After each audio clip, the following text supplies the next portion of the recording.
اور جب کبھی ان کے پاس اللہ کا کوئی رسول ان کی کتاب کی تصدیق کرنے والا آیا، ان اہل کتاب کے ایک فرقے نے اللہ کی کتاب کو اس طرح پیٹھ پیچھے بٹ ڈال دیا گویا جانتے ہی نہ تھے، اور اس چیز کے پیچھے لگ گئے جسے شیاطین سلیمان کی حکومت میں پڑھتے تھے۔ سلیمان نے تو کفر نہ کیا تھا، بلکہ یہ کفر شیاطانوں کا تھا۔ وہ لوگوں کو جادو سکھایا کرتے تھے، اور بابل اور ہاروت اور ماروت دو فرشتوں پر جو اتارا گیا تھا، وہ دونوں بھی کسی شخص کو اس وقت تک نہیں سکھاتے تھے جب تک یہ نہ کہہ دے کہ ہم تو ایک آزمائش ہیں، تو کفر نہ کر۔ پھر لوگ ان سے وہ سیکھتے جس سے خاوند اور بیوی میں جدائی ڈال دیں، اور دراصل وہ بغیر اللہ تعالیٰ کی مرضی کے کسی کو نقصان نہیں پہنچا سکتے۔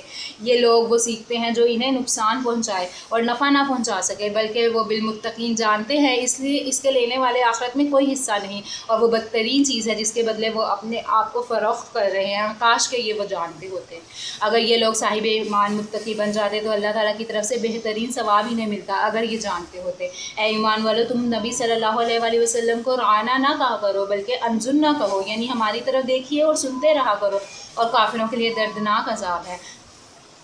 نہ تو اہل کتاب کے کافر اور نہ مشرکین چاہتے ہیں کہ تم پر تمہارے رب کی کوئی بھلائی نازل ہو۔ ان کے اس حسد سے کیا ہوا؟